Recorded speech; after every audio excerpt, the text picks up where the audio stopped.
I have chat open. I have. It's going to be South Park or One Piece today. South Park, I have a limited time until the my Paramount subscription goes away. But One Piece, I kind of just want to be done with, you know?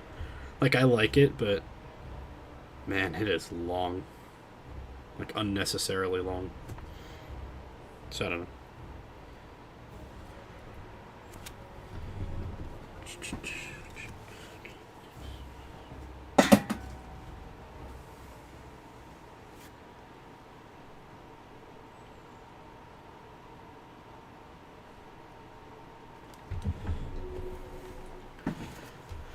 Okay, let's check the potion vendor. I like potions. I think potions are worth coming back and back for.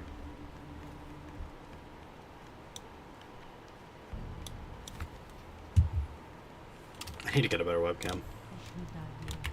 Wrong lady. Wrong person. This guy's not a lady. This guy's the opposite of a lady. He's a matey.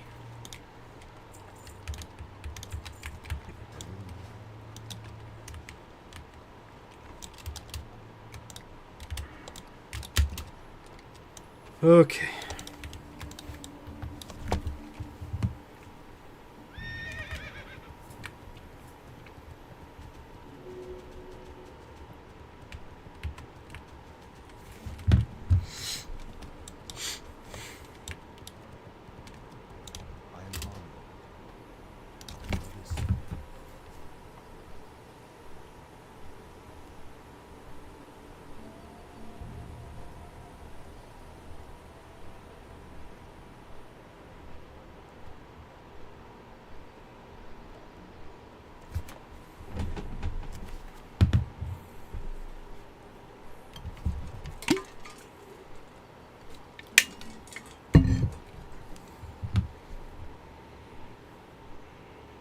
Unknown flight path. Going from Feathermoon to Talon Branch.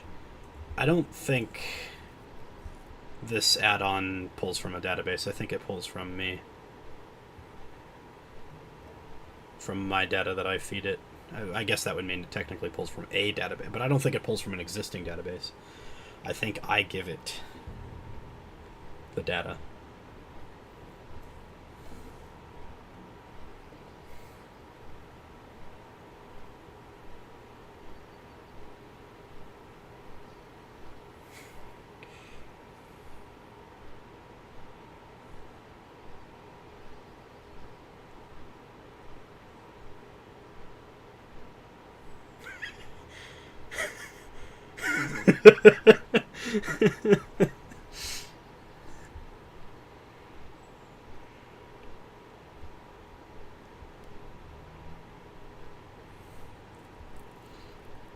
Hee hee. Hee hee hee hee.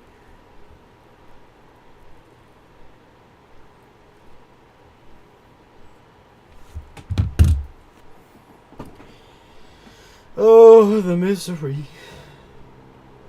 Everybody wants to be my enemy. Oh, spare the sympathy. Everybody wants to be my enemy.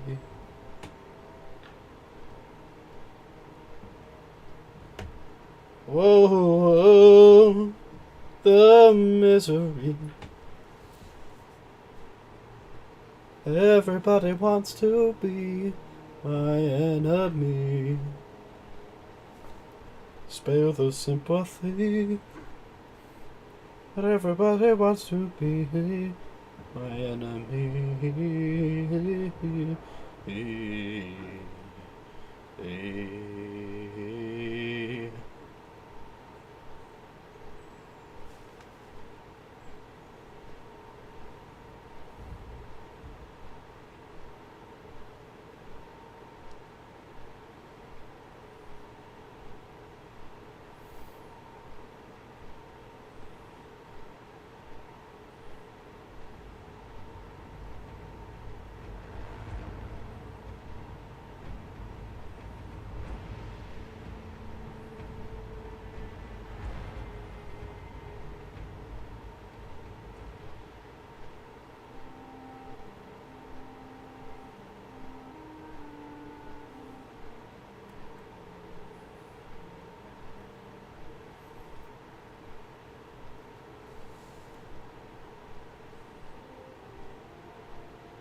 Fucking how? What?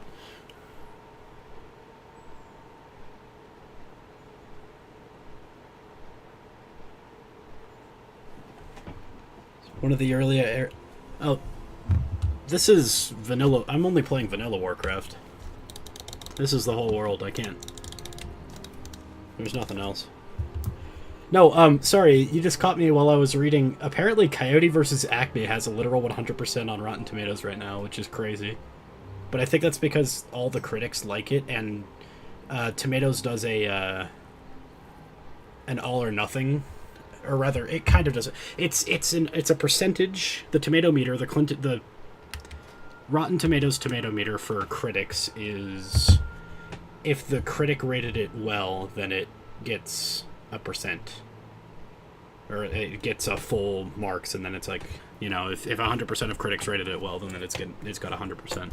So I'm shocked still that it's gotten a more than 5 out of 10 or whatever. Anyway, hi. You caught me. I'm on a flight path, and it's going to be really long. We're flying all the way up to here. But this whole game is dated. Yeah, this is vanilla Warcraft. Max level is 60. Your choices matter. You got the old talent trees.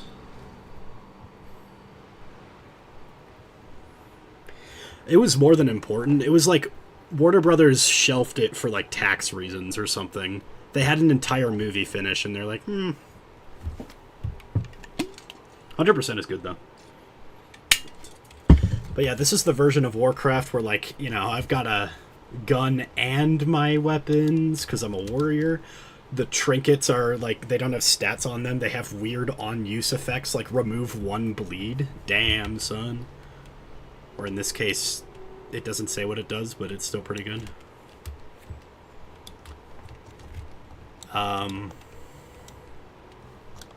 I guess I'm not still noggin foggered. I should probably drink a noggin fogger and see what happens.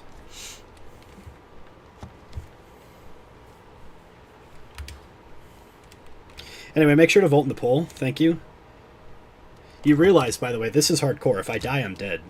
So your vote saying that I'll die today, if I do, that means that I have to restart from level 1, which, by the way, you can see chat here in the bottom left, right? Take a look at that. Oh, oops. L-A-Y-E-D. Okay. There we go.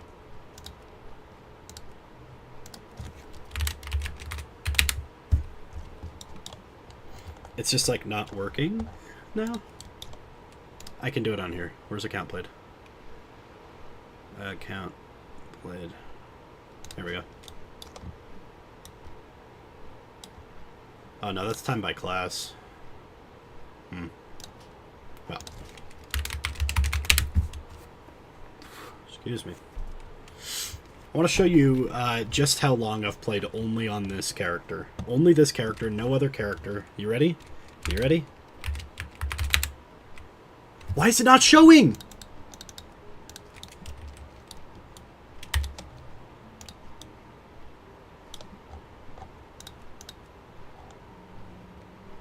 It's not showing. I don't know why it's not showing. I don't know what is causing it. Can I break this down by... Oh, that is... Never mind, that is full-time. This is the amount of hours that I've played on only this character, I guess.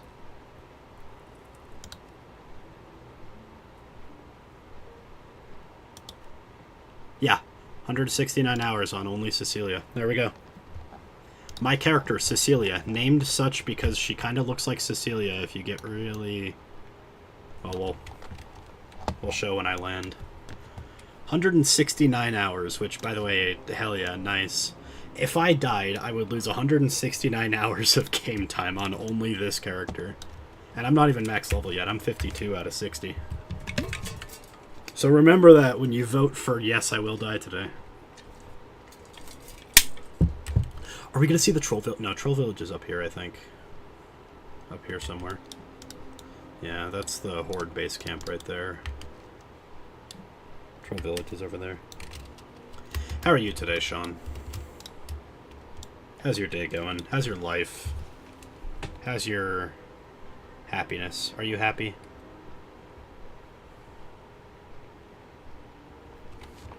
Well, yes and no.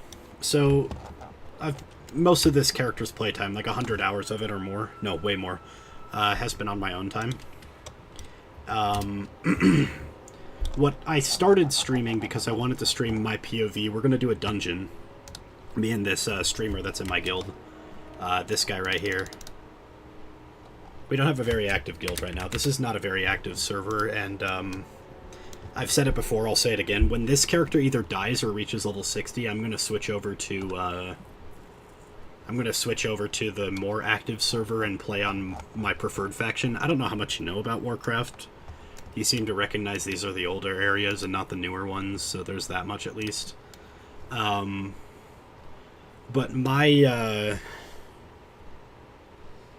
I've been playing Horde for 22 years, or however long the game's been out. It's since 2004, so I've been playing Horde for 22 years.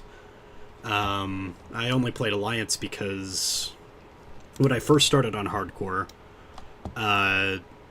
my friend was joining me, and he said, I'm sorry, I can't do Horde, so we played Alliance. Then it turns out that he kind of hated it. Hardcore, like, he died 2 times, and again, if you die, you have to restart. And he died at, like, level 20 and said, yeah, I'm done. Level 20 is, like, maybe 1 day of in-game played time, and I'm on, like, 6.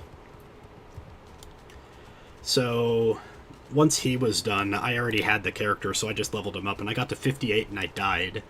And then I kept playing Alliance on that server, because I was doing this sort of like roguelite thing with Hardcore, where I send all my money to a single character that just kind of does all my auction house stuff for me.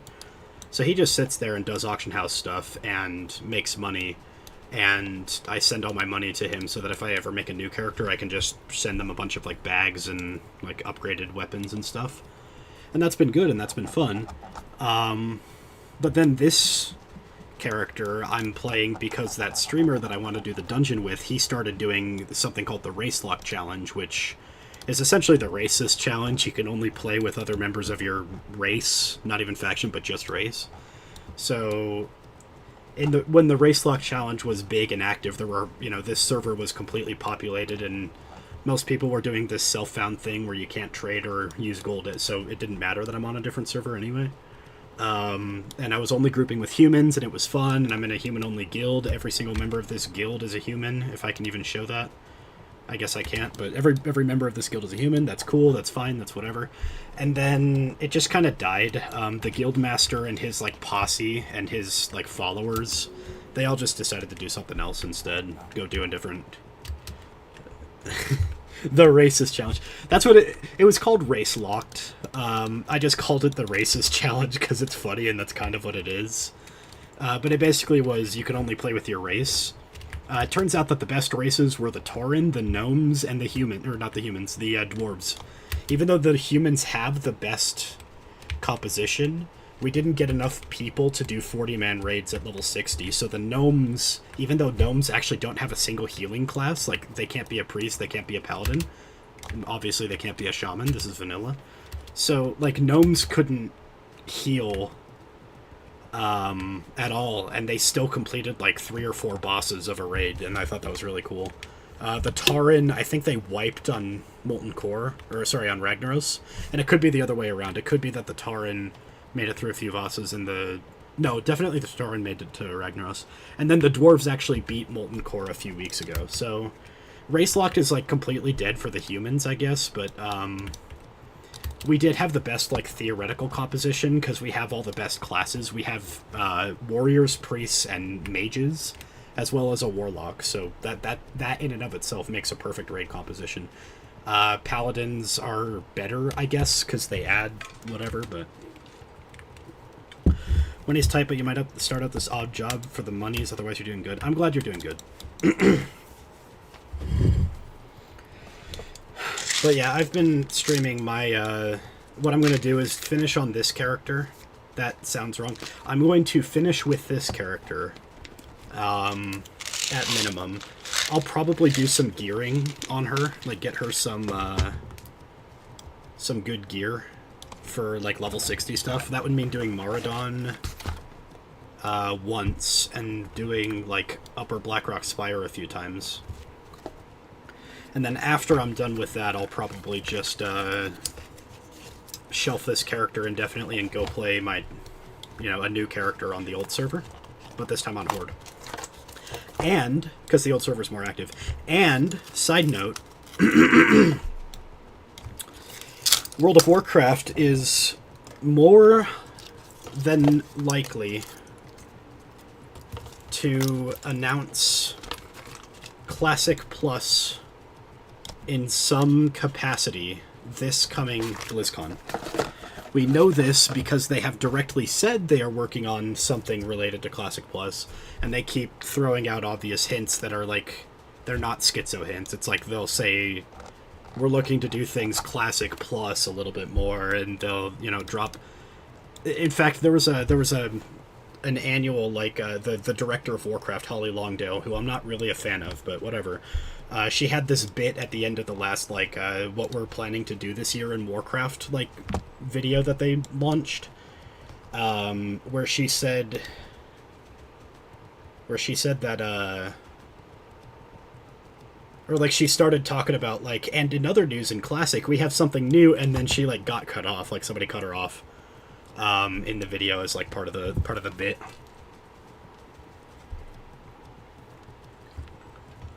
So yeah, so we're definitely getting some sort of Classic Plus, and what that essentially means is it's vanilla Warcraft, but the Dark Portal never opens. The Dark Portal's down here. It's vanilla Warcraft, but the Dark Portal never opens, so we're gonna probably see the stuff they brought over from Season of Discovery. That's one new raid, one new dungeon.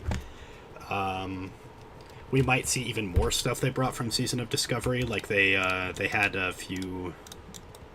reworked dungeons that they turned into 10 and 20 man raids for leveling up. They had a lot of class changes, such as Gladiator stance for Warrior. That's a damage-dealing warrior that has a shield. So a one-hander and a shield.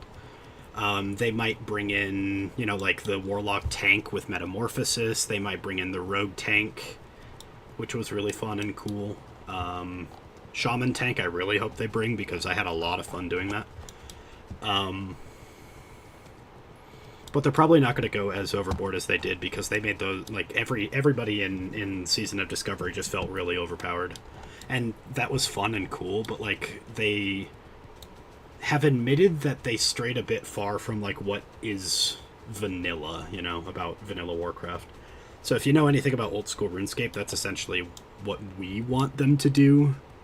We just have to trust Blizzard, which is a company that we haven't been able to trust very well in the past. So,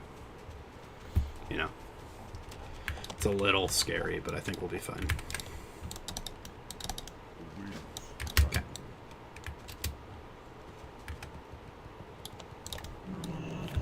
This is my favorite game of all time. I will play this game until the day I die, and then some.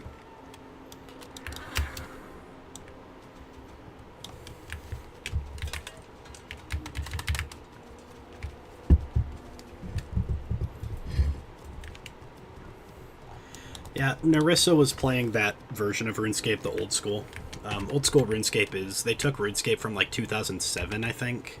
Might have been 2014.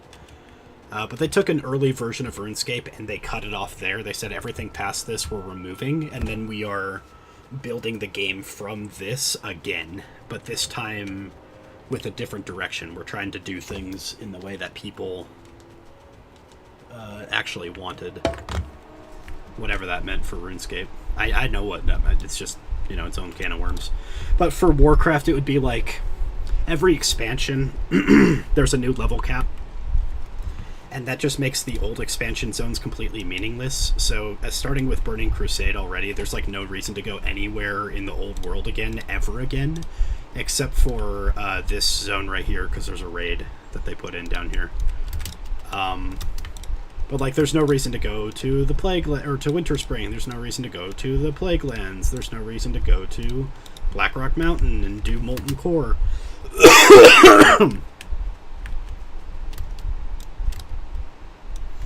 At what point is... Yeah, that's a good question. And people have been, mostly Redditors, you know, Redditors have been saying, actually, you ask 1,000 people about what they want from vanilla and you'll get 1,001 answers. And I'm like, yes, that's the point. Everybody has different opinions. But there are consistent... Excuse me. My throat's giving out for some reason. There are consistent truths to what we know we want from like a vanilla plus, a classic plus, and that includes but is not limited to things like excuse me. That includes but is not limited to things like keeping the level cap at 60, because that will keep content. Basically, instead of saying that, let's say it like this. I mean, yes, it's going to be day one content. They're not just going to do another fresh release, but like, the way they would do it is probably open up raid tiers after like a month is how they did it in the past. So that's good. I'm trying to figure out where this stupid tracker wants me to go. I think this way. But we want them to have more of a horizontal progression system than what they have. So there's like, in gaming, there's the concept of horizontal progression and vertical progression. Vertical progression is typical, like you level up, you get a talent point, you get a new spell, you get, you know, whatever. You gain power based on your level, right? Meanwhile, a horizontal progression system is you gain power based on parallel systems that work in tandem with one another. So in RuneScape context, that means, you know, you can't do this particular task unless you have enough levels in 3 different things, or you can't use this particular item unless you have levels in 3 completely different things. I'm trying to pull this guy away from that other guy. I didn't realize that other guy would show up here.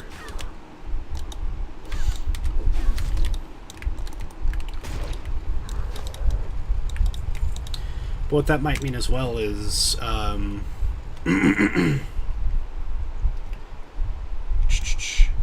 it might mean that in this game, for example, it might mean that more professions, more cross-profession interaction, saying that like you need blacksmithing to make you a certain tool so that you can, you know, do some leatherworking, and this tool is soulbound or something like that. Yeah, horizontal leveling is a little weird, because, like, the line gets blurred. Obviously, World of Warcraft is a vertical leveling system. You reach level 60, and then, you know, you... Oh, shoot. I think we're good. We're fine. Hold on. I need to focus.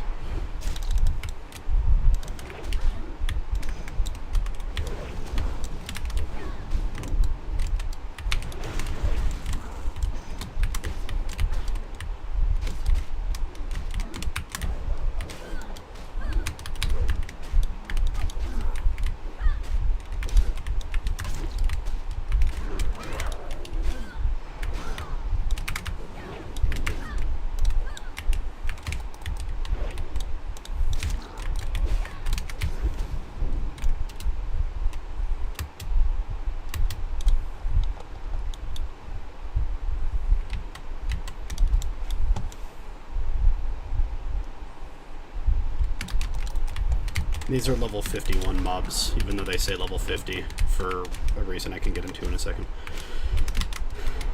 In fact, it's another reason why, or another thing that we want changed in Classic Plus, or not changed, added to in Classic Plus. So the lines between horizontal and vertical are blurred because, like, obviously I'm a level 52 character. I was stronger than when I was 51, and I'm weaker than I will be when I'm 53. But the idea behind horizontal leveling is sort of congruent with the idea of the entire world remaining relevant. So this is the world of Azeroth, right? Even now, I don't really have much reason to go back to the Barrens, but I still do, because this town, Ratchet, has stuff for me. And there's, like, a path through here that's a little easier to use than, like, flying to certain places. If I want to go to this dungeon, I still have to go into the Barrens, so on and so forth. But we would want a horizontal leveling system in the sense that we would want the game to... There he is. We would want stuff in the game to remain relevant past the point that you leave it.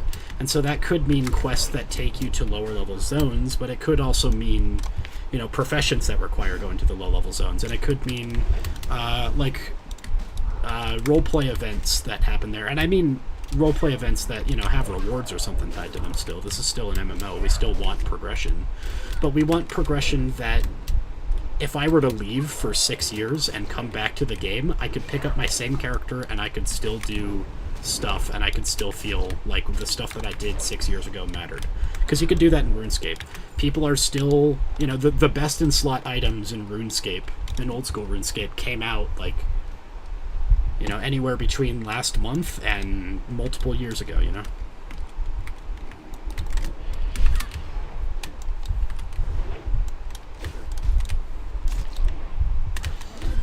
The second thing that we would want that's very important to us classic Warcraft players is more stuff that's just like janky. Like back then it was probably less obviously janky, but they still had like some items that were completely useless. They still had some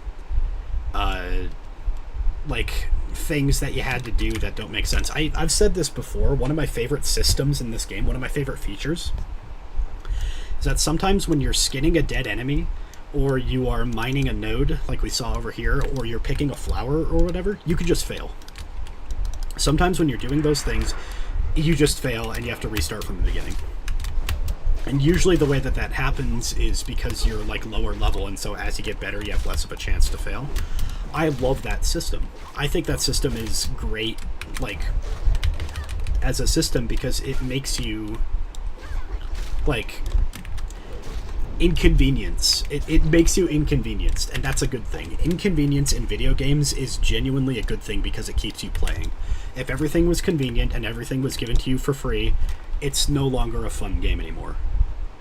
Right? You need to be inconvenienced in order to be satisfied at some point.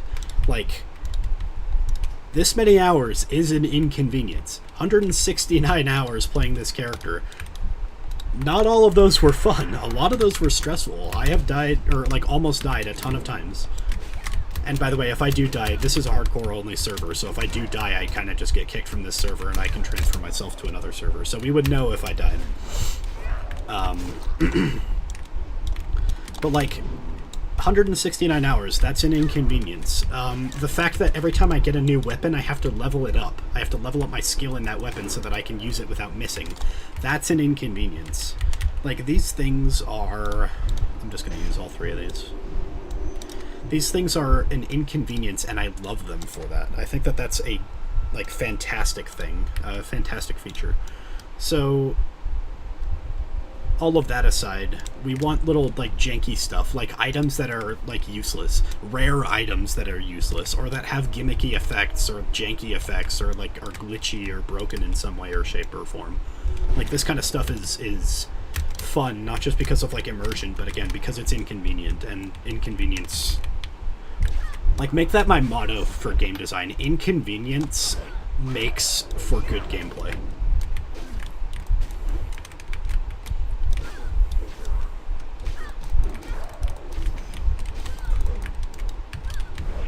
I mean, obviously, I'm not a game developer or anything, but that is my motto if I were to do something like that with my life.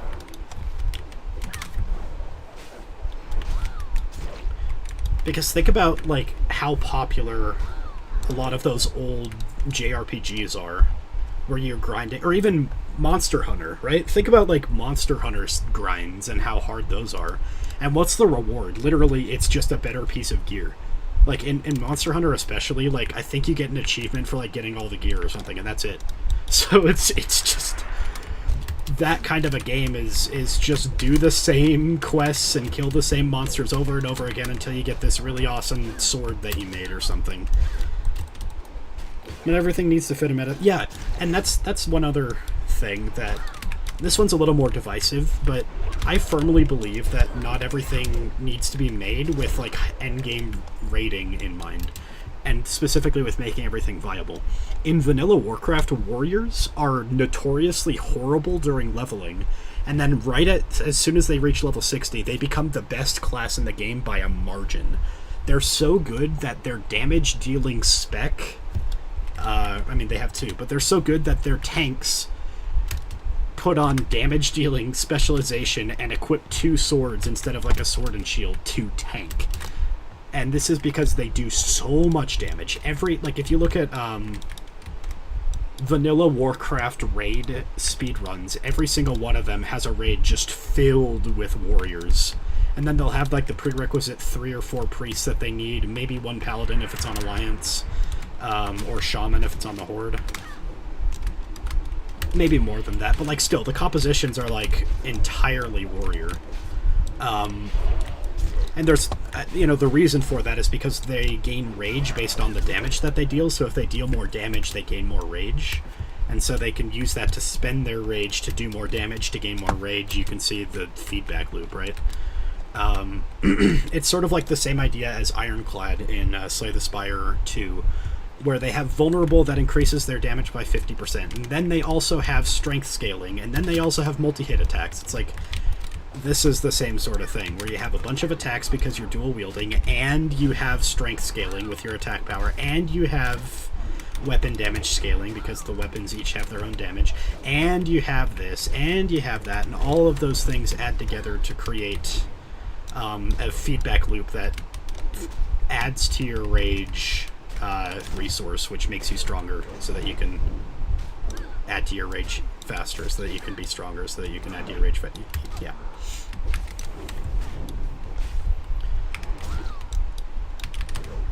But at the other end of the curve, you have some classes in this game that are horrendous. Terrible. The entire druid class is decent for leveling, and they can get like a spot on a raid that's not like meta comp. But druid, every single spec for druid, and there's 3.5, are completely useless. Every class has 3 specializations, but you can put your points in whatever you want. It's just that you have to work from the top down. So like I have 9 points in here, 34 points in here. Warcraft, like vanilla Warcraft druids, they can be all 4 sort of like main specializations if you don't count like a difference between physical damage and magic damage, like ranged. So they can't be like physical damage ranged, but they can be physical damage melee, they can be tank, they can be a spellcaster, and they can be a healer. And their healing tree is one specialization, their spellcasting tree is another specialization, and then their third specialization is both for tanking and for dealing damage. Because by the way that, like, by the nature of how tanking works in this game, you do still need to deal damage, but they have 2 different forms, the bear form and the cat form. And the bear form's the tank, and the cat form's the damage, right? So druids have 3.5 different specializations because their tank and damage are both the same spec, kind of. But at the end of the day, none of them are good. Their tank spec doesn't have a taunt. So they, like, if I was in a group with a teammate, and this guy started attacking my teammate, and I was a druid, I couldn't stop them from attacking my teammate. I would have to go there and use my abilities that generate high threat, like this Thunder Armor ability, but I couldn't just, like, say, you're attacking me now, you can't attack anyone else. And that's, like, really important for tanking in MMOs in general, right?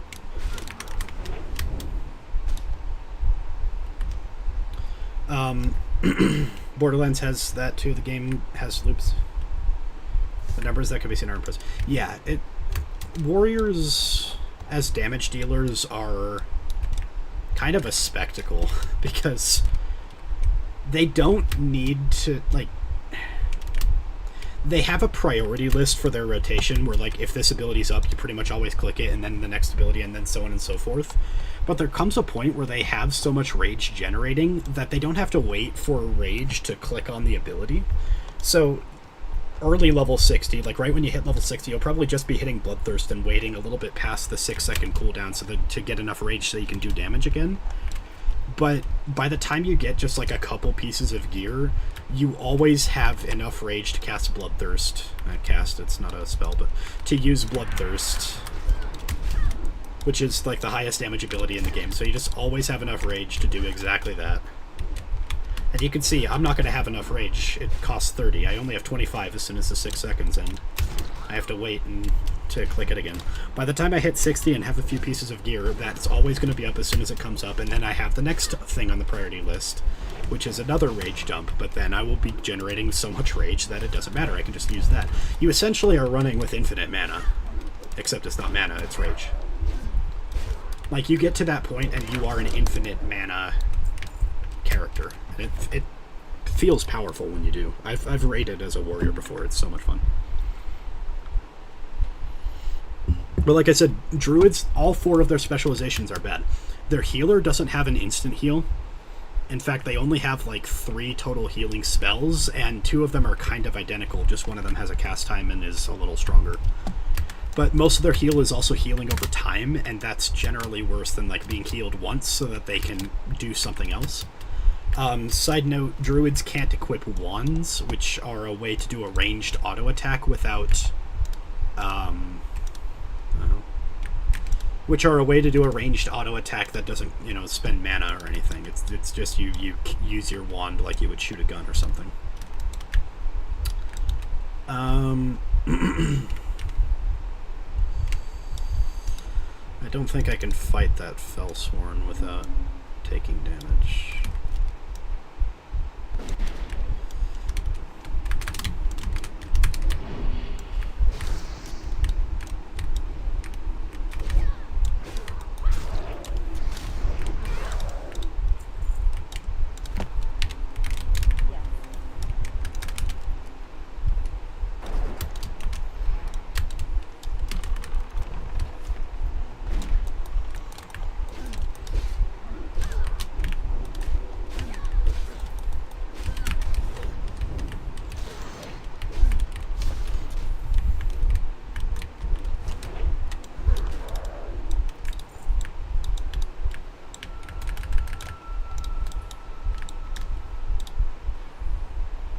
I don't know why this guy is just, like, following me. I can't invite him to my group because he's a member of the Horde. Take the damage, no risk on reward. Yeah.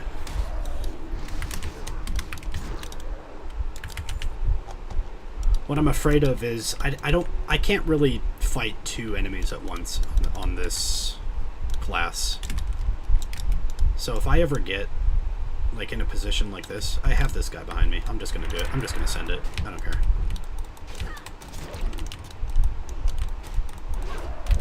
Oi!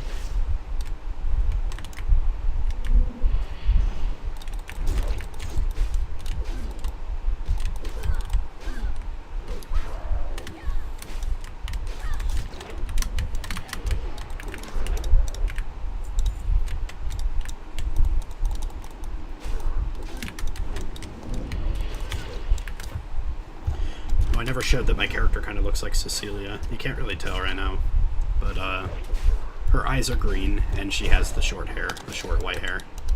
It's very Cecilia coded.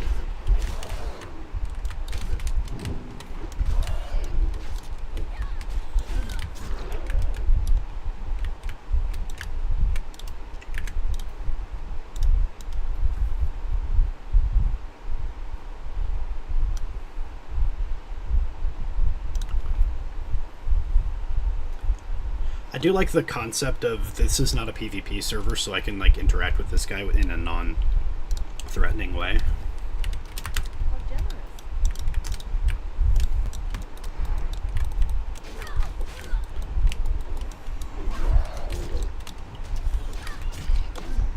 Well, yeah, she's green right now because she's in Fellwood. You know, Fellwood's a very green and spooky place.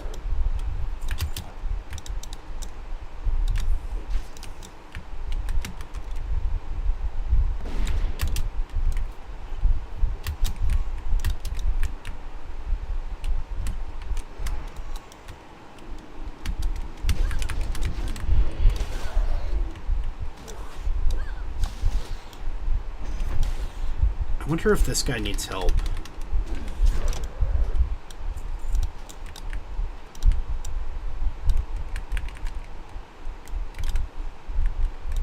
Yeah, it's disabled unless I turn it on right here. And if I turn it off, I get 5 minutes where it's still on to make sure that I'm not just like abusing that. And I can't change it in combat, I don't think. You know, there's a bunch of restrictions. But it automatically does get turned on if I walk into like a horde settlement and the guards start attacking me. So even if I get out, I can still be attacked by players. I actually had a moment where I was on my last character where I was in the middle of my Hearthstone, right? In the cast time of my Hearthstone, and a horde warrior started like running up to me, and then he charged me, but I finished the cast before he could finish his charge. So he was going to kill me, actually, or at least try to attack me. I think he was level 62, so he definitely would have killed me. Not 62, but like he was level 60 as well. So I think he definitely would have killed me if he did get off. Get. I'm not gonna say that. That's the worst way to say it. If he did get on me, there we go. But in this case, like this guy, just kind of vibing with me. I can't communicate with him though. So I could do point and slash question. And I think that'll work. I don't know if he doesn't need it, so only I do. Okay.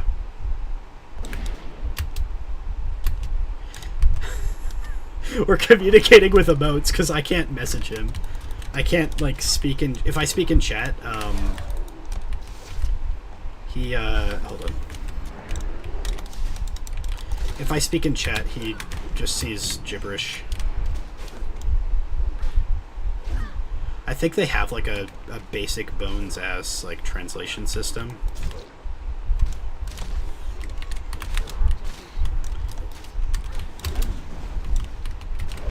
I think this guy literally just helped me because he was here and wanted to. What a nice dude.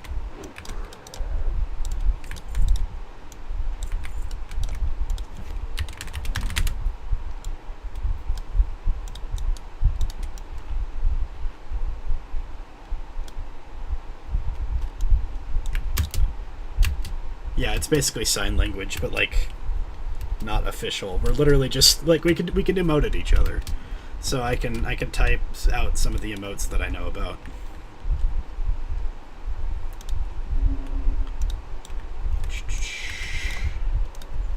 I don't want to hold him though, so if he wants to leave, I don't know how to tell him like you can leave, dude. Thank you.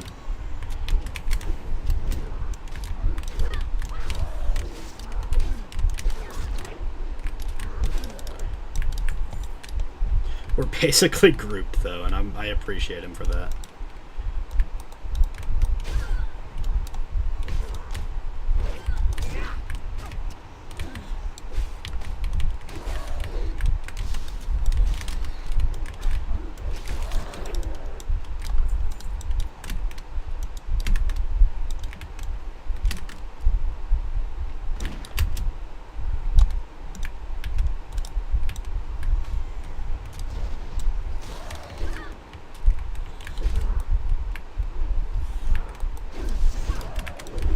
I mean, we've been nice to each other this far. I don't think... this is a human being, probably speaks English. I'm sure he understands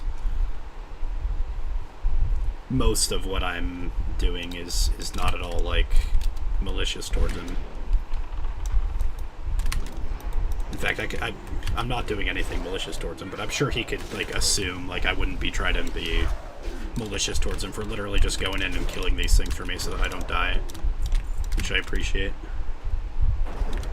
I need 2 more of the casters, and then I'm out of here.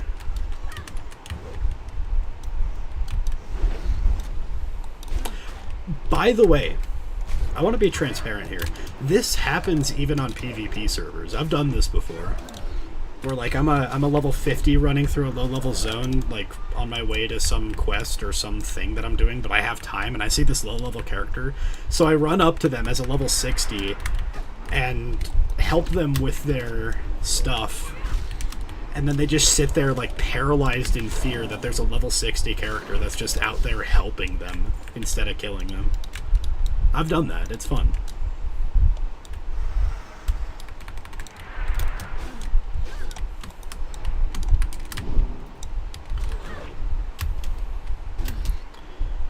I do think that if you're not playing hardcore, you should just pretty much always play on a PvP server, because the game was designed for PvP. The fact that it wasn't designed for hardcore, but there are hardcore-only servers, is just, like...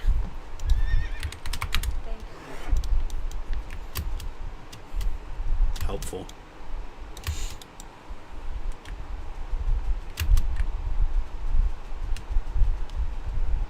I'm gonna go this way.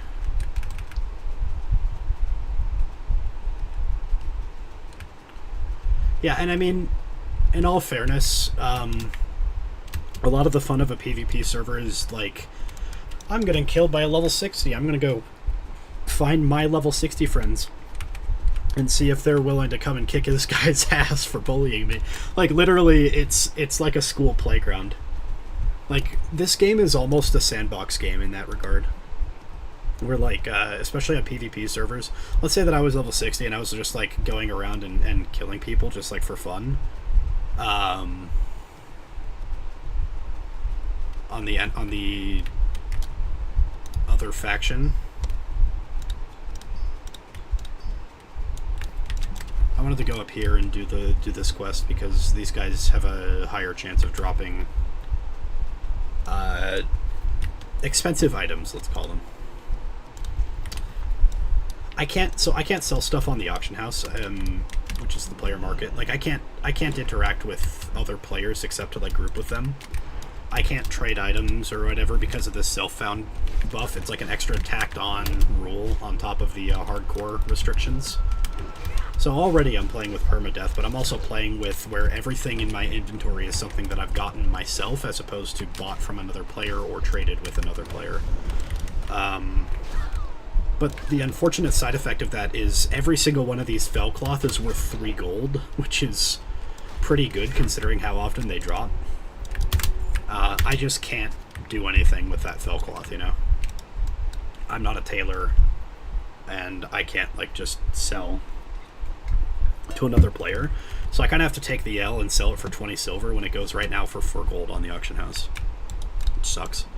But I've found that I've actually had a lot more gold than I thought I would, and in fact I think I had more gold than when I was on the auction house, because when you could sell on the AH, guess what? You can also buy on the AH.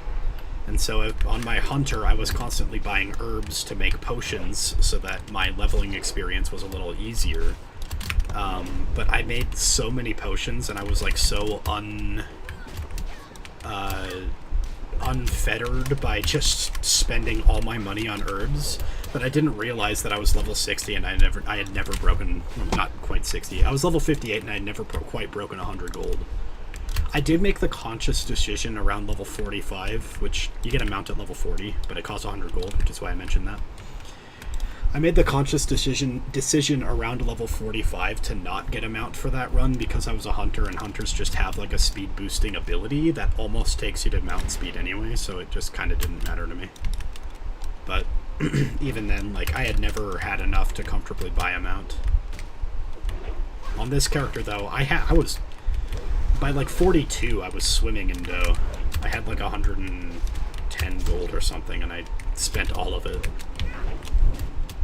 And I was fine spending it. You'd say, oh, but you only have 1 gold. How did you, like, you didn't ever recover? I actually did. I've just been stockpiling on stuff that I don't necessarily need to stockpile on, like this food.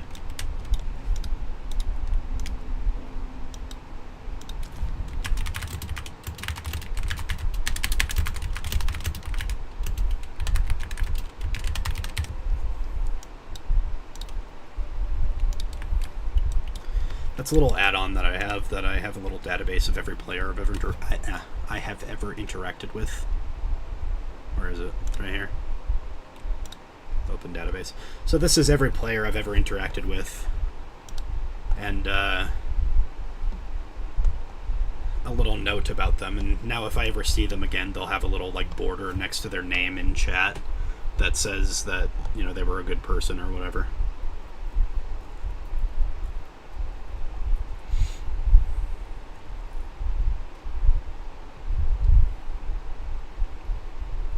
Not a fan of my life in the hands of people actively smoking during the dungeon. I need to clarify, that was smoking weed.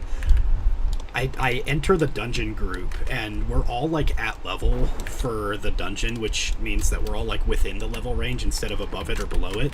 And generally that's pretty scary, because elite mobs hit really hard. And the very first thing that the dude says as soon as we enter the dungeon, this was, like, after an hour of gathering people, getting together, going to the dungeon, going into the... Because you have to run to the dungeon in this game. You can't just queue up. You gotta run there. So after, like, an hour of getting ready for this, and people are globe-trotting to get there, and we finally get in the dungeon, which is standard, you know, that's not the part I'm complaining about. All of this...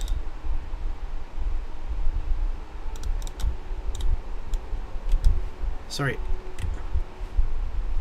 On their corpses. Kill cursed oozes. I'm killing tainted oozes. Huh.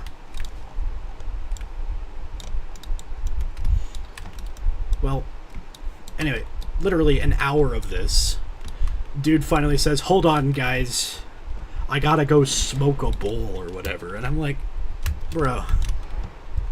I don't care if you say BRB, but, like, don't just admit after an hour of us getting ready and it's already kind of stressful because I'm the tank. Don't just admit, like, oh, by the way, I'm going to actively impede myself.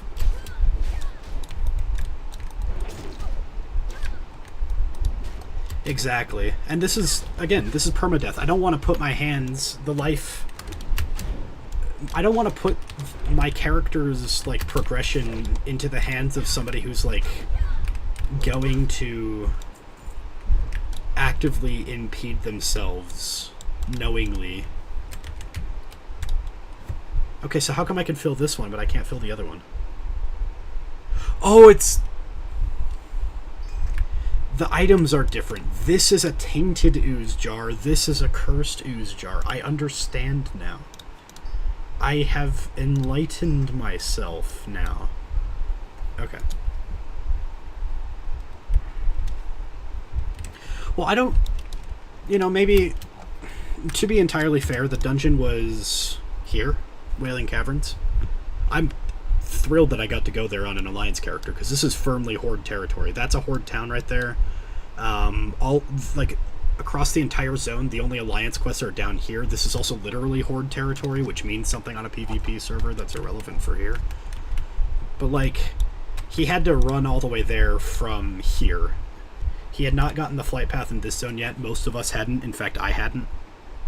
So he had to run all the way down here.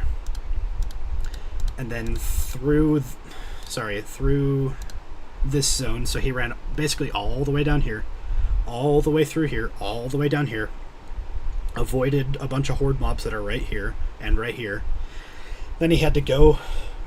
There's like an entrance into this zone below the Barrens, but it's blocked off by Hordes, so he had to run around like this. There's like a little spot that you can run around here. It's intended. It's an intended run-around spot, but still. And then you gotta run all the way down, avoid the crossroads, probably get the flight path to Ratchet just to be safe. Oh, and by the way, I don't think there's a direct connection between Ashenvale and Ratchet on flight points. So he had to also eventually someday go to Stone Talon Mountains to get that flight point, so he could actually fly to Ratchet. And then from Ratchet he had to run all the way up here. The other option, right, because Ratchet only has one connection by boat, and the boat goes across the sea to Booty Bay. But the problem with Booty Bay is that it's firmly in high-level, or comparatively high-level territory. Up here is level 30, down here is level 40 to 50. So he would have had to swim all the way around here, hugging the shore, because if you go too far out, you hit the fatigue zone and you start drowning.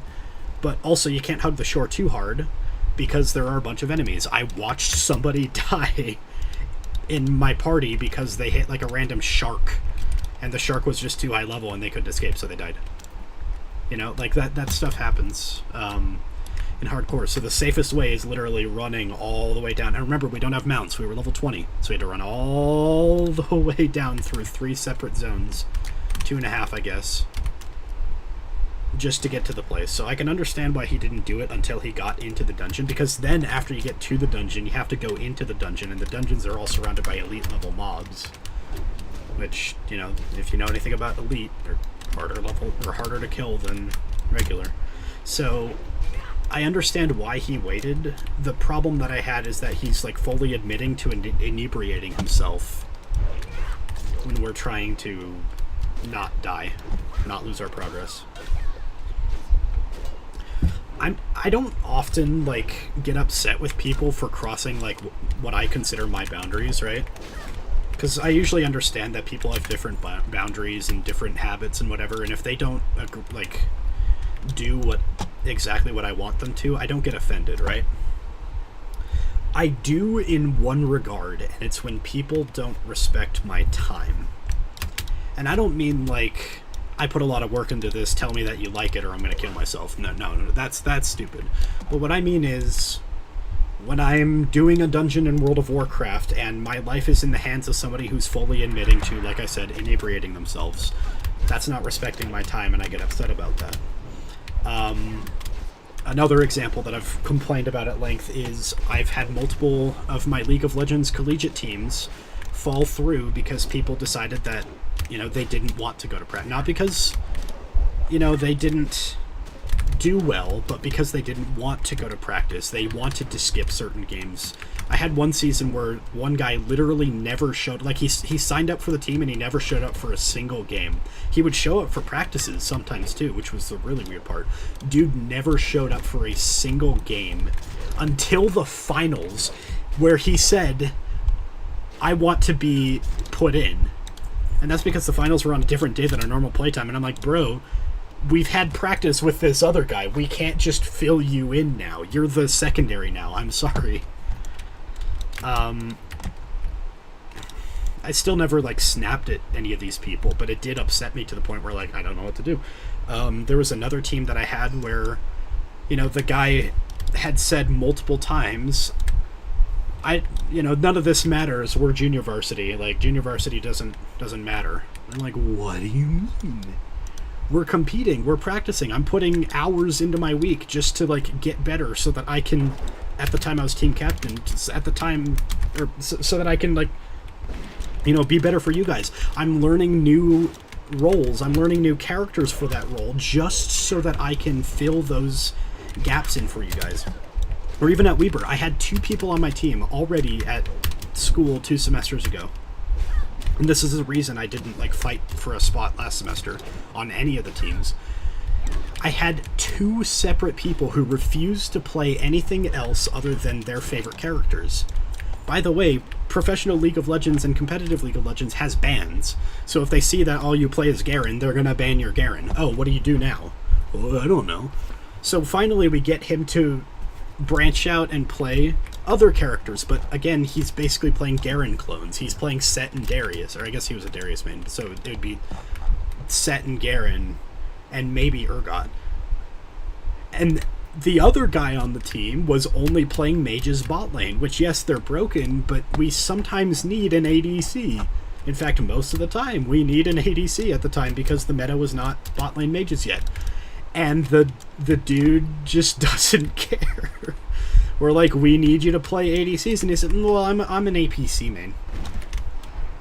Okay, that's cool, but you're playing for the team, and that upsets me more than anything, to the point where I will actually, like, I won't yell at anybody, but I'll say, like, you're not respecting our time. Like, we need you to respect our time, because at the same time, I had learned an entirely new role in the game. At 1 out of the 5, I had changed roles just so that I can fit onto a team better. Also because I like it better, but that's technically irrelevant. I didn't even know that I was going to like it better when I switched roles. So I had switched roles knowing full well, or not knowing full well if I was going to enjoy the new role, specifically so that I could fill in a position better for a team. And then I learned characters that the team would need, even though I didn't like them or I wasn't naturally good at them. I put in a lot of practice on champions like Jarvan and Vi, who I had never played before. When I switched over to jungle, I was playing Sion and then Nocturne. Sion is not really a jungler. I was just playing him in the jungle because I could cheese out a victory by just, like, farming for 30 minutes, the same way that I would cheese out a victory in top lane on Sion. So I would just play jungle Sion, I would do whatever. Well, that's the thing, Sean, and this is like controversial, but I need people to understand, like, on my teams, not other people. I don't care too much about what other people think about this, but I need people on my teams to understand that we are in competitive play, right? Our team is a registered team under competitive play.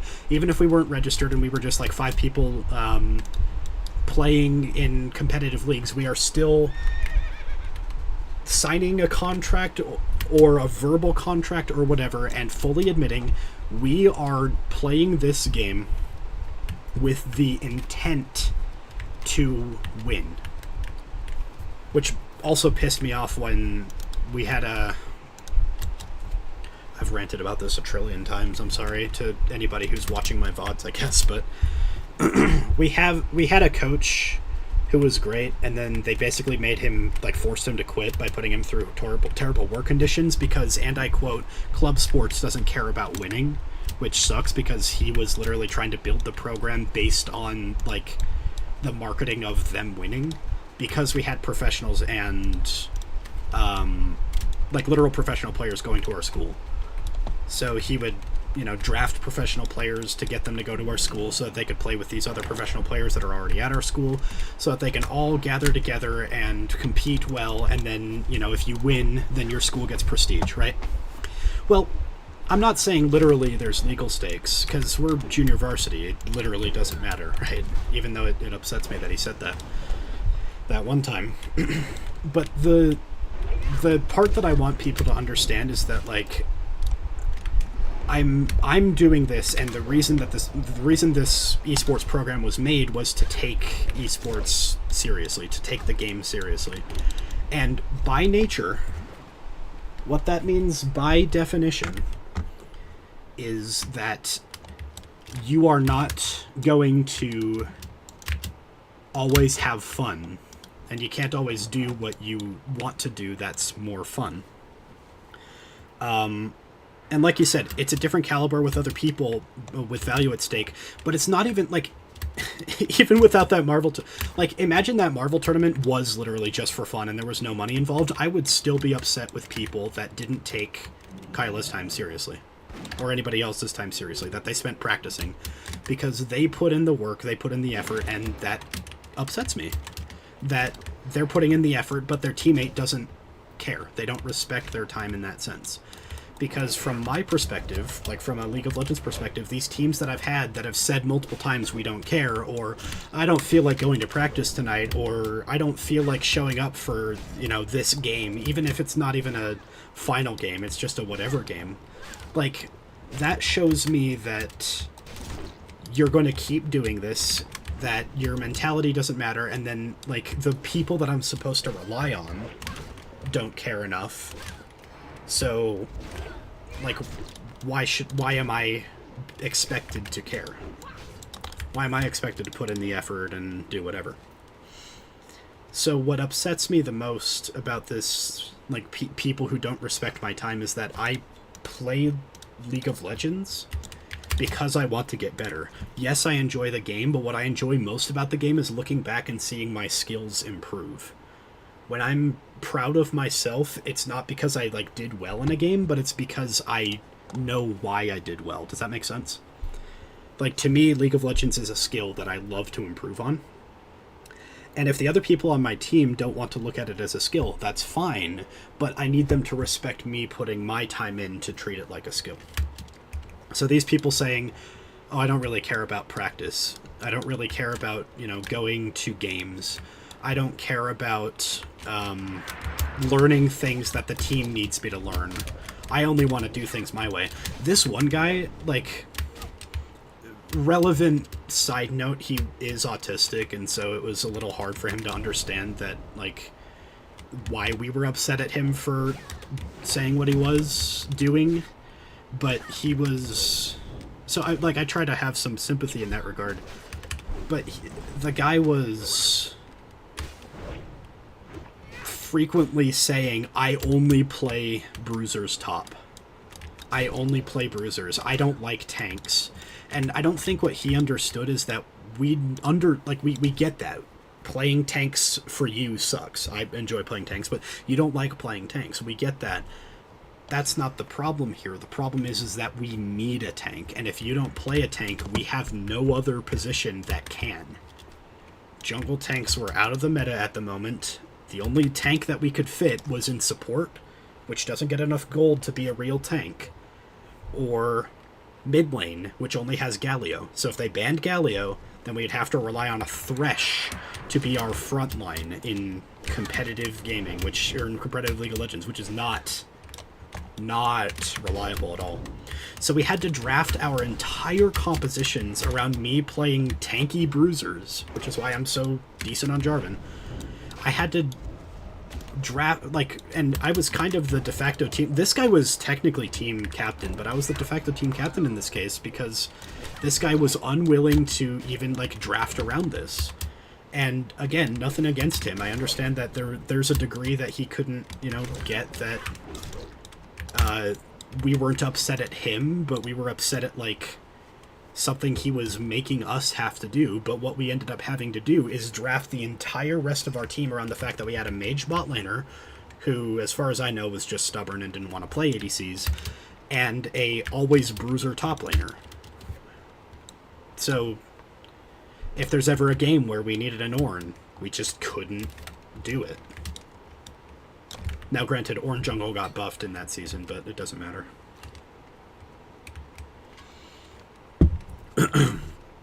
So, I had to learn Sejuani. I had to... My mid laner had to learn all the AD mid laners, which there aren't a lot, because most of them are assassins, and assassins are not good in pro play. So he had to learn Nefiri, he had to learn Action, and he had to learn, Tristana, even. Which are not meta right now. None of them are meta, but he had to learn them because we had no ADC. And you need an ADC, at least in that meta, you needed an ADC late game. I still argue that you kind of do in current meta, but that the trade-off and the reason that they have mages in bot lane right now is for, other reasons. Not so that they can have late-game teamfights that are better, but so that they can win through dragon stacking, which is proven to be more important.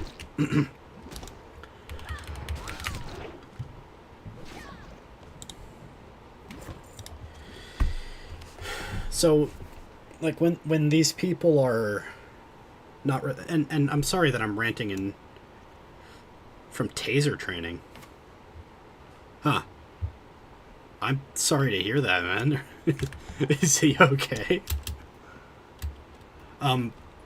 Anyway, the TLDR of the tangent is I don't like it when people on my teams don't respect my time. That doesn't necessarily mean that I want them to take it as seriously as I do, but I do want them to respect my time that I put into it. And skipping practices, skipping games, not taking it seriously, messing around in the game, refusing to learn new positions or roles or characters, that, more than upsets me, it makes me unwilling to work with them anymore. What it does is... the way that I react, and there's really no other way to react, I don't think that's healthier. I tell them what's going on first, and if they decide not to fix it, then my answer afterwards is this season doesn't matter anymore. It's a for fun season. Use it to learn some skills, but, my team doesn't care enough about trying to win, so I'm just gonna have fun with them. And I ended up having fun with them. They're nice people, but... The last, part of this rant is that I think club sports is not where esports should go, because the nature of club sports at colleges across the nation is club sports doesn't care about winning. What the lady said to me, and in the Zoom call, to me and the entire rest of our esports program, what she said to us is club sports doesn't care about winning. And as soon as she said that, I know for a fact that turned 2 professional players to never come back. They were at the school because the school was willing to support them in trying to win, and trying to improve themselves, get better so that they can win better, so that they can have a further professional career. And as soon as the school proved that, said those exact lines, 2 people quit immediately. They didn't literally quit immediately, but they said they said to themselves, we're not coming back, right? That's important, yeah. And it's at the end of the day, like, the rant is, I understand that it's just a game and we're here to have fun, but there are stakes at some point where it's not just a game anymore and we are here to have fun. If there's money involved, if there's a contract involved, if there's a club involved, like a college club, like an official college club, these are the points where, like, it's he didn't get tased. Okay, that's good. But, like, the stakes here aren't that, you know, there's money specifically. The stakes here are, I'm putting my time and effort into this because it's a club that's meant to be taken, seriously, and you're not taking it seriously. And as soon as I found out they weren't taking it seriously, I said, I'm done taking it seriously for this season. It sucks, but I just gotta move on.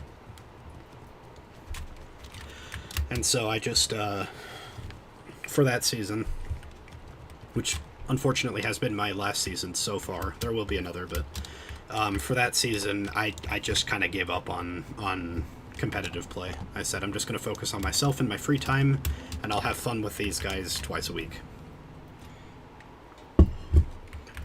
Which really sucks to admit. It really sucks to get to that point if you think about it. Because, like, it's not even that, like, we had a chance and they were blowing our chance and not letting us do it. Holy, this person is doing damage to me. Jeez Louise, man. Like, it's not even that, like, oh, it's a missed opportunity, or, like, we were going to do great things and then they ruined it. It was literally to us, or to me. There was another guy on the team who got upset at the same stuff. But to us, it was literally, we want to take this seriously because there's potential that we want to have in the future. Like, we're looking past this season. I want to be... We both want to be professionals. And how am I supposed to get coordinated play practice when I have two people who are goofing off every game? It just doesn't feel good at all. And so that kind of nature. And back to this, like, rant about esports clubs being under club sports, is that, like, if you right now wanted to play League of Legends, you don't have to join a club to do it. If you want to play basketball, you kind of have to join a club, right? If you don't join a club, you have to, like, find a group of people willing to go play, like, pickup behind the gym or something. Like, you gotta be willing to find locations to play with other people. What the fuck? He just teleported. Nothing personnel, kid. Jeez Louise. If you want to play basketball, you have to find other people. You don't have to find other people for League of Legends, because in League of Legends, you just turn on... In League of Legends, you just turn on League of Legends and you queue up, and you get queued up with 5 people. You don't have to find these people. And if you wanted to play in 5-man groups, at that point you have to find people, but club sports is not the place to do it. Or rather, esports is not the place to do it. Because esports adds even more arbitrary rules. When you're playing pickup basketball behind the church or whatever, you don't follow NBA rules. If somebody doesn't dribble, like, because he's new or whatever, like, you don't care, right? But, like, I have to have people willing to try and win when I am playing in a coordinated setting. I can't just say, oh yeah, I'm just gonna have fun. Because the rules of esports include things that are kind of anti-fun. You have to ban champions every game, and you have to have a wide champion pool because of Fearless Draft. Yeah, and it's like, even if you enjoy competitive play, like, go play solo queue. Or go find, like, a 5-man group. But, like, if you enjoy competitive play, like, that doesn't necessarily mean you're going to enjoy professional, quote-unquote, like, rule sets. Because we still follow professional rule sets in college esports. So if somebody really wanted to go play League of Legends at their school, they would just go play League of Legends at their school. They don't need to join a team and dedicate themselves to practices. And it upsets me when people say, I'm going to join the esports team because I like League of Legends, and then they don't, like, they don't practice, they don't put in any of the effort. Because, like, why not just go play it at home then? We have a computer lab here. If you don't have a computer, just play it here. Like, you can play in the same room as us. You don't have to be on the same team. There are people who go in there and play Roblox every day. Just go play fucking League of Legends and have fun, have a blast. Like, your time is your own. You don't need to be on a team and put yourself through that, because as soon as you're on the team, there's an expectation. And I don't mean this, because there's like a legal expectation or there's a moral, like, it is a moral expectation alone. If you're on a team, you need to dedicate the bare minimum to that team. That doesn't mean you need to buy team merch. That doesn't mean you need to go to team dinners, but it means that you need to go to practice and you need to go to competitions. And if you don't do that, then you shouldn't be on the team. But club sports, they don't care about that. They say to be on the team, you just need to be on the team. And so what that means for the club sports crowd is, specifically the people in charge, is we essentially just have a gaming club now. That's what happened when they forced Coach Tyler to quit, is that they kind of just, like, made it into a gaming club. Because they didn't like the fact that he was focusing on professional, like, pushing people towards pro play. In fact, what it literally was that he was doing is he had a little bit more focus on League of Legends than he should have. But he fully admitted, he made up his own position. It was one of those interviews where you make up your own position, and he's had it for like 5 years. And he specifically said to them, what I am going to do is focus on League of Legends until we have a fantastic team, and then use that as leverage in the professional, or sorry, the collegiate professional world to scout people for other games. I'm going to initially scout for Weber State so that we can have a prestigious League of Legends team, and then we can look at that prestigious League of Legends team as proof for more funding, for more whatever, to have a better Rocket League team, a better Rainbow Six team, whatever else they have. And people got upset at that because they thought he was ignoring them. And he's like, okay, well, also on the other hand, I can't, like, coach you personally. I don't play Rocket League. Like, what do you expect me to do? So, yeah, he was neglecting them, and it felt bad. I think the ends justified the means. They didn't, but that wasn't the reason that he got forced to quit. He got forced to quit because they wanted to see, like, oh, you want to treat it like a professional thing? Okay, you're not allowed to interact with your team for more than, like, 30 minutes per team roster per week or something like that. And your teams aren't allowed to have practices outside of these times. And it's like, what do you mean they're not allowed to have practices? What if they just practice off of Discord? Oh, also, they're supposed to have their Discords monitored. They wanted that. And he's like, none of that is necessary. And they said, but you wanted to be the professional team. And he said, this is workplace harassment. I'm leaving. And he left. And so now the new person in charge basically said, again, like I said, we don't have, like, we at Club Sports don't care about winning. And that meant, in context, because it was a question that I asked, I said, like, what do we do about the fact that we have, like, this prestigious team in League of Legends that, you know, is showing the world that Weber State is a school to be reckoned with, or not to be reckoned with, and Weber State is, like, you know, a quality school, and the things that we do here has merit to it, competitive and social and whatever. And they're like, oh, we don't care about any of that success you had. All those trophies, all that whatever. That meta success, the fact that, like, Coach Tyler is known in the professional, collegiate professional world for all that he did. Yeah, they didn't. They flat out said, we don't care. It's like, at that point, what the hell do you do other than just say, I'm... Yeah. I'm actually, to this day, debating whether or not I even joined the team once it comes around, because I'm not even sure we're going to have one this semester, because the new assistant coordinator, or whatever the hell they're calling it, because they don't want to have a coach title anymore for whatever reason.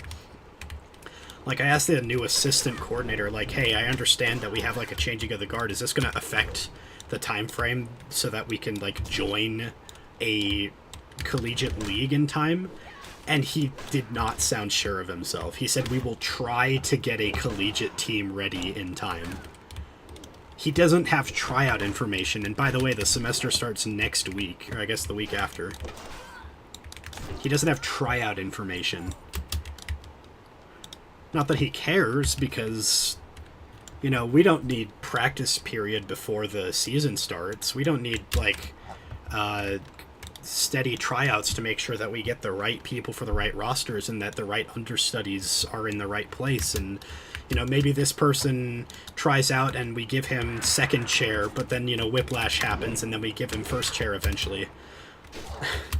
I hate to say it. This is a side note. Have you seen Whiplash? With J.K. Simmons and the kid who plays Reed Richards or whoever. I don't know who he plays in the shitty Fantastic Four. They're all shitty, I guess. Except for the new one. Who's the... I don't even know his name. But have you seen Whiplash? I think it's one of my favorite movies of all time, and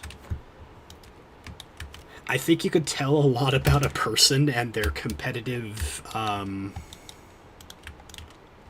their competitive aspirations based on how they react to Whiplash, and specifically to Fletcher, which is J.K. Simmons' character, the music teacher. I think if you react more positively to what J.K. Simmons is doing throughout the movie, then you are the kind of person who wants to be great. Which is kind of the message of the movie, is that, funnily enough, his name is Andrew in the movie, the drummer, which I'm also a drummer. Hey, cool. Drummer Andrew, that's me. But it's like a big theme of the movie that drummer Andrew, he wants to be, like, he doesn't just want to be good.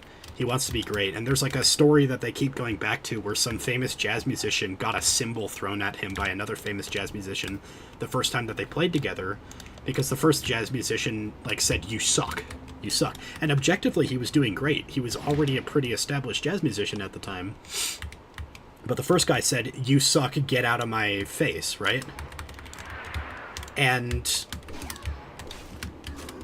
you know, from my understanding of the movie, like, Fletcher, like, takes this to an extreme and does it technically in the wrong way. Like, he goes overboard. But, like, the whole point is that he's... I think he said... What's the quote? Hold on, I wanna quote it exactly. Fletcher Whiplash good job quote. "There are no two words in the English language more harmful than good job," is a quote by Fletcher in that movie. And I genuinely kind of agree. I understand he takes it to an extreme, and I don't want people to think that I'm like some advocate for like abusive music teachers, because he did take it to an extreme. And I also don't want to say that that's literally bad, because good job can be good in its own regard. But it has to be, you know, earned. I think Fletcher just took it to the extreme where, like, he's... You need to see it. No, please, see it. Understand it is... Why does he teleport? Stop teleporting. I'm gonna flip my shit, like, actually. If I die here, I'm gonna... kill myself. What? Please, please, please, please, please, please, please, please, please, please, please. See Whiplash. I don't know if they understand yet the value that was brought in, but they will eventually understand the value that they lost when they... Because by nature of a college sport or club or whatever you want to call it, by nature of it being at college, you always have a negative force acting on your roster size and your roster's skill. Because your most skilled players, no matter how good they are, they will graduate eventually. And once they graduate, what do you, like, you have to replace them. So, if you have Weber State University, which has these professional players, even assuming that they didn't quit, which a lot of them did, even assuming that they didn't quit, they don't currently have a goal to replace those people. Excuse me. Not replacing those people means that they have to find some other avenue of...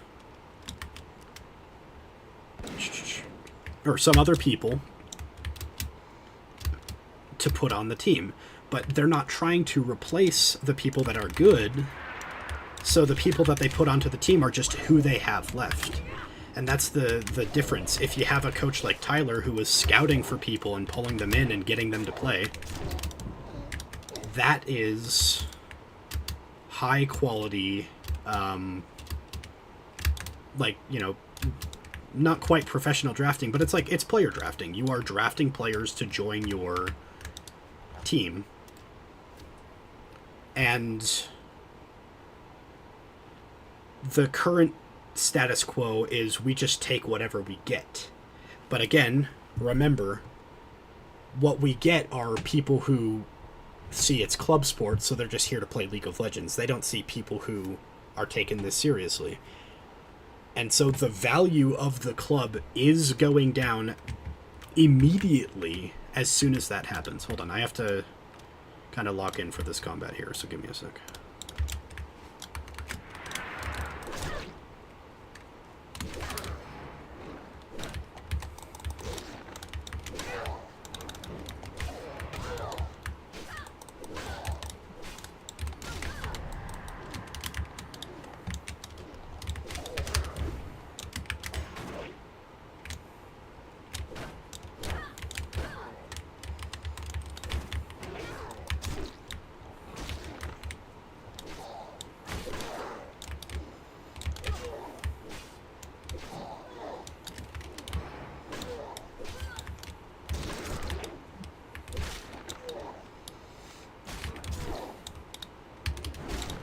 But please understand, I'm not just, like, saying it because I like the movie. Please see Whiplash. It is foundational to so much of what I believe in about being good versus being, like, great, you know?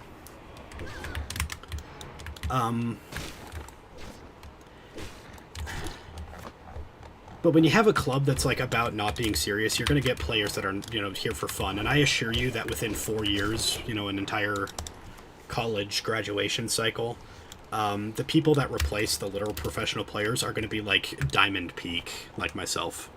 Like, in fact, I'm pretty sure I'm the jungler this season. Unless we get somebody else or something else happens, I'm going to be the jungler this season. I'm going to be replacing former rank 2 in North America. On this team. Like, look at that dip in quality just in the jungle position. It's like, I'm not that good. I want to be someday. I'm lucky enough that that guy likes me enough that he's willing to continue working with me even though I'm not, or he's not going to that school anymore. He's one of the people that quit. And that might not be true. Maybe he is coming back, but like as far as I know, his last course of action was to quit.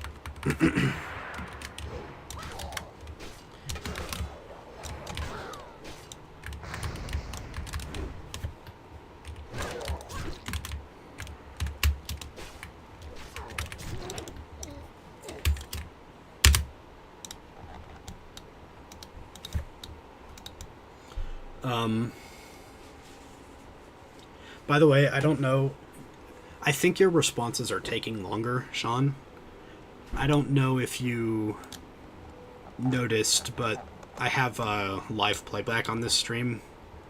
So if at any point it starts buffering and it picks back up, it'll pick back up in the same spot instead of like catching up live.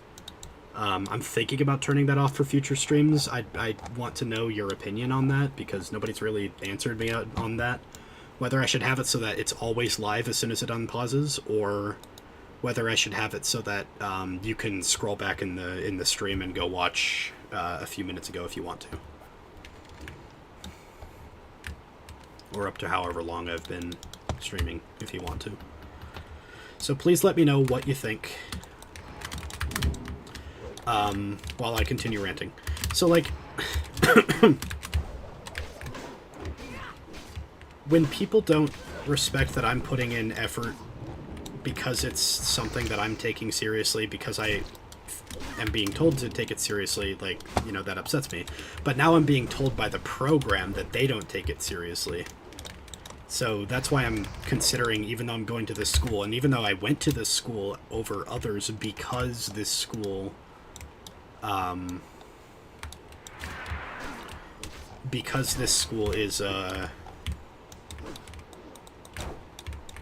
you find it in a pirate site. It's one of the most famous movies, indie movies of all time, so there's absolutely no chance that you won't find it on a pirate site.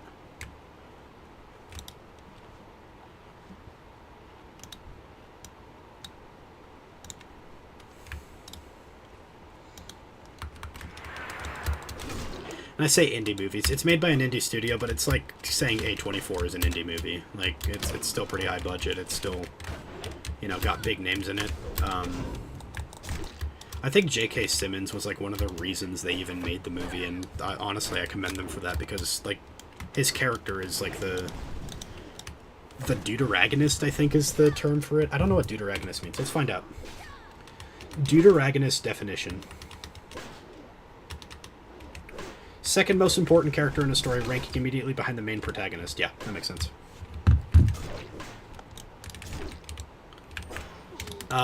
So he's both the antagonist and the deuteragonist of the movie, and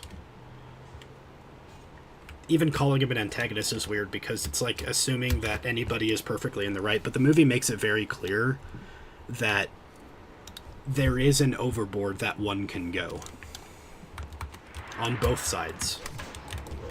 Some people see it as an abuse movie, where J.K. Simmons is, like, systematically abusing people.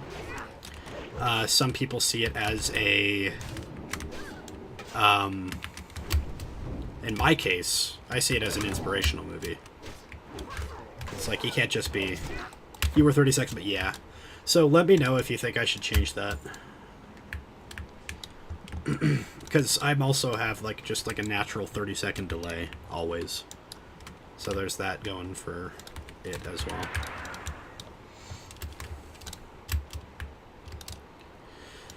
But yeah,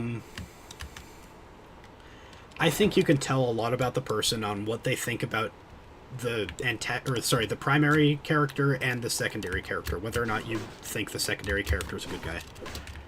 I think that there's a lot you can tell about a person based on that alone. In this movie in particular. For me, it was inspirational seeing the whole thing. But it was also inspirational in understanding my limits. Which is why I'm playing Warcraft right now and not League, I promise.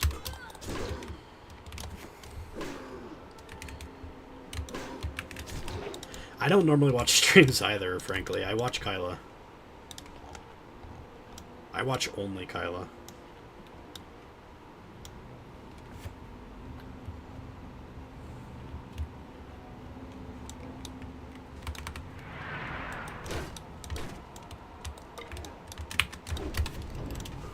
Yeah. Experience, like, point of view, lifestyle, whatever, but yeah, you're right. But in this case, it's because all the characters are complex, and it's because none are presented in, like, a typical Hollywood good guy, bad guy dynamic.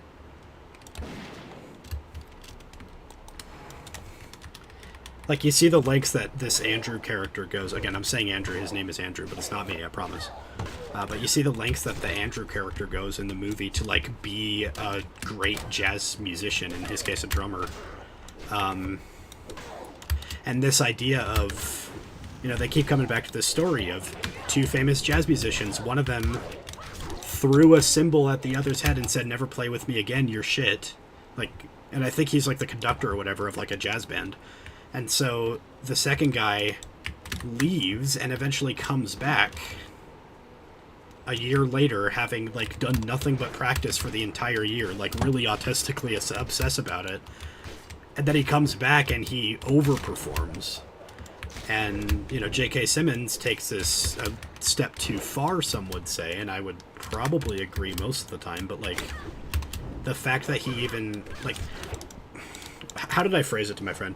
You can tell a lot about a person about whether they think Fletcher and Whiplash was abusive or creating the Übermensch, which is German for the ultimate man,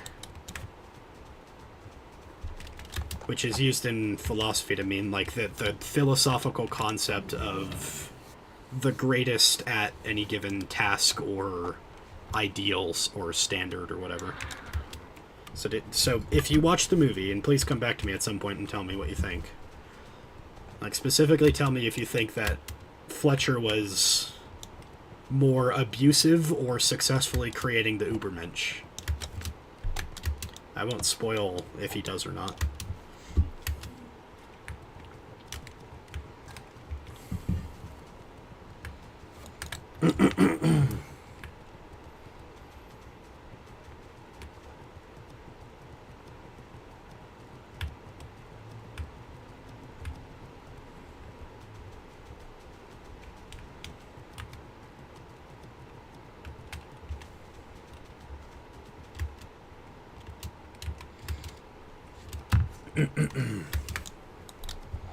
It doesn't have to be right now if you don't want. You're the only human in chat right now. Or human watching right now. I don't know what's going on. Apparently it's been happening to the Hollows too, so at least, you know, take comfort in that, I guess. But, yeah, that's kind of my takeaway from the movie. Is that Fletcher did it a little too far. But he was... like, because he said the worst things you could say to somebody is good job. And I I low-key agree, but I don't fully agree. Because I do think that somebody does deserve a good job. But at the end of... I'm not going to spoil the end of the movie. But he never says the words good job. Is what I'm saying. Never at any point does Fletcher say to Andrew, good job. And that, to me, is a little too far, I think. Because I do think that if you do achieve greatness, if you achieve a goal, you deserve a good job. I don't think you should get a good job for... This is going to sound kind of messed up based on your, like, perception of, like, especially parenting styles, but I don't think you should get a good job for trying and failing unless your desire was to try. Does that make sense? For example, let's say that I'm trying out for varsity for some sport. It doesn't have to be league, I'm just saying for some sport. If I'm trying out for varsity, but I know for a fact that there are people equally as good as me, or better, and I try out and I fail, then that still deserves a good job. But if I didn't put in the work, if I didn't practice, if I didn't, you know, study, whatever, for that tryout, and then I fail, that doesn't get a good job. It's sort of like the Yoda's do or do not, there is no try. But that doesn't mean that you can, like, succeed in, or rather, like, fail in trying and have that be your success, almost.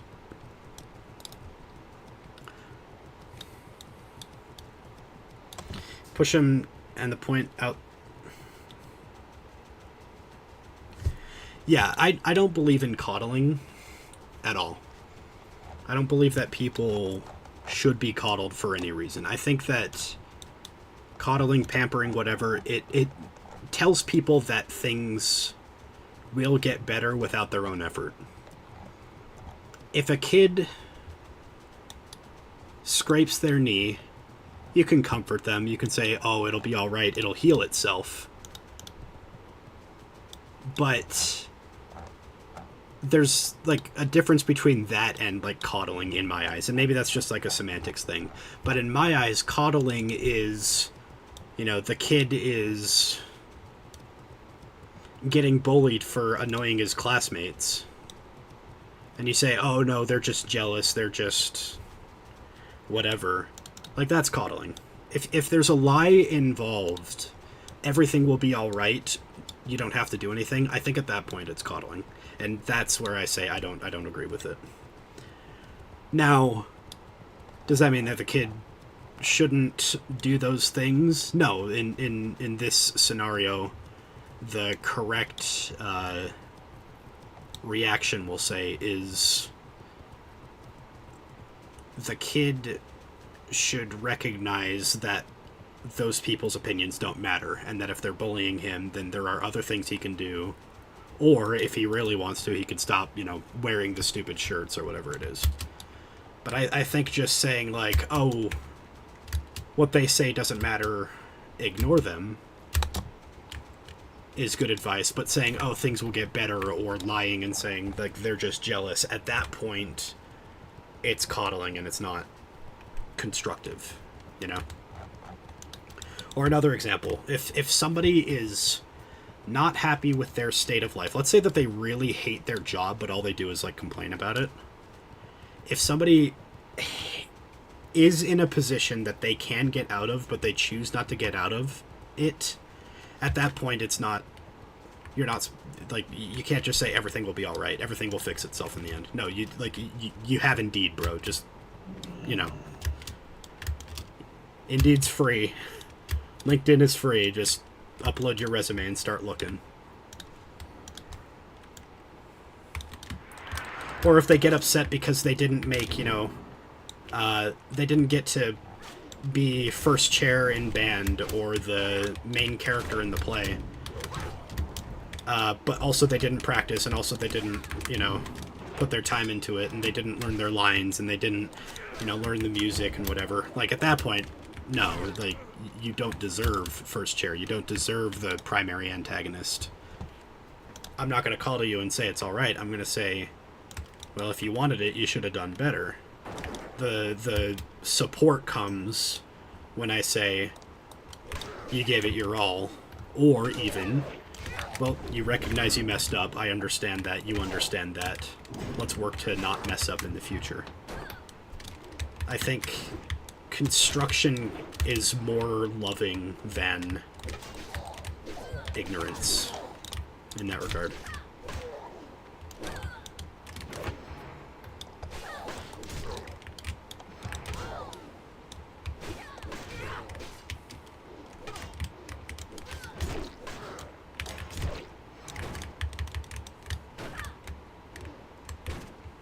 But also, like, you can't just point out the failures to point out the failures, because that's going too far in the other direction. Like you said, if all I ever did was say, you didn't make first chair, you're a failure, that's not constructive either. That's just pointing out a mistake. And it might not even be a mistake at that, but, you know, it goes even further off the deep end and says that's not even a mistake anymore. But I think, like, the best parenting I ever got from parental figures was when they told me, like, no, you did mess up. What can you do to fix it in the future? And not, everything will be okay, just wait it out. Things will get better on its own. Because that's not true. Things will not get better on their own. Most of the time, things won't get better on their own. If it's all in your head, at that point you could say, okay, things will get better on their own.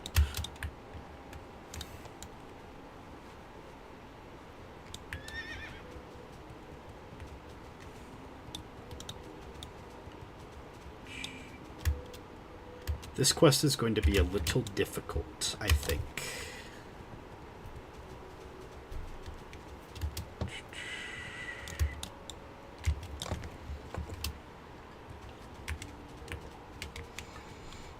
Does that make sense, or do I sound like an abusive father?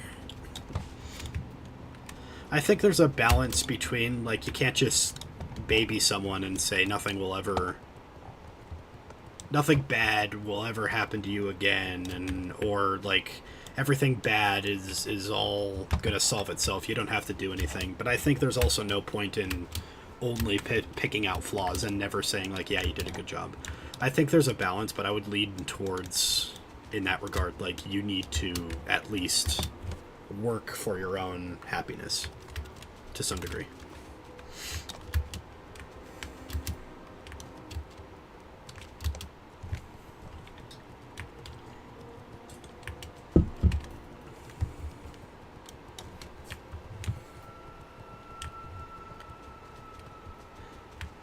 Like, if somebody said, no, you make sense. Told when I needed up or did bad. I mean, I'm not exactly going to talk about my growing up history. Just understand that it involves divorce, abuse, and a lot of bad stuff.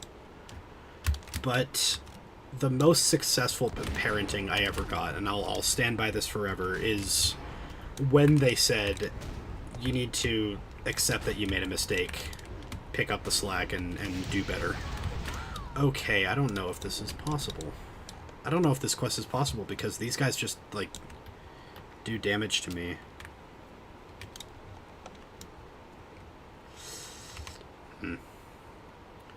Every time I attack them.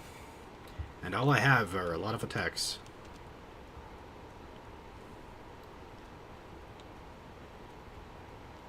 Please turn around, please turn around, please turn around, please turn around. Thank you. I was able to get out, that's nice. This quest is going to be hard. Really hard. Really, really, really hard.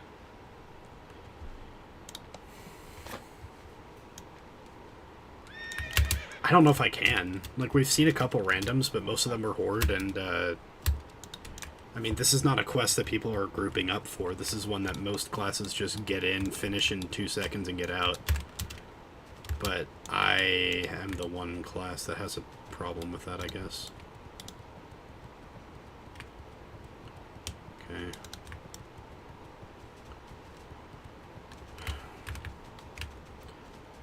I have one way.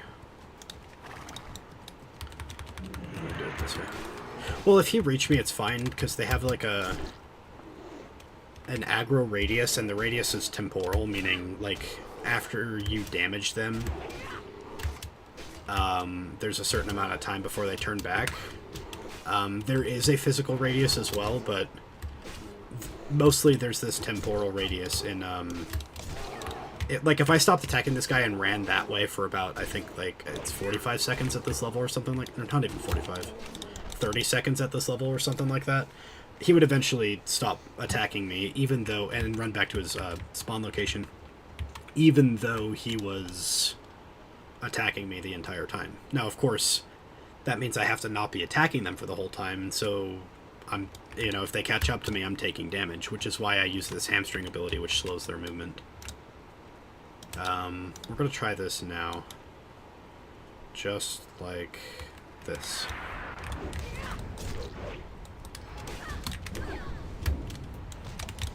It also doesn't help that I missed him a lot the first time, so, you know.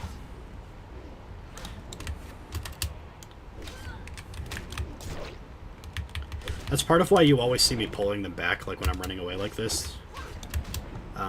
Because now I'm outside of their, like, physical radius, so if I did need to run away, I could Intimidating Shout, hamstring, hamstring, then Intimidating Shout, sprint my ass in the opposite direction, or in that direction, and eventually I would get out relatively unscathed.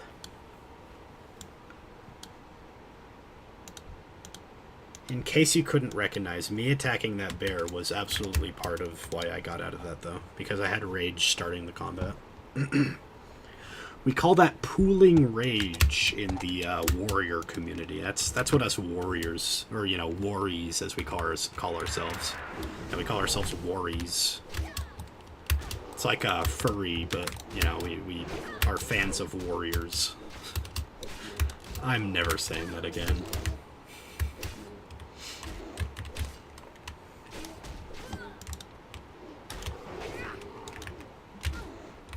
But what I do is I pull up to 100 rage,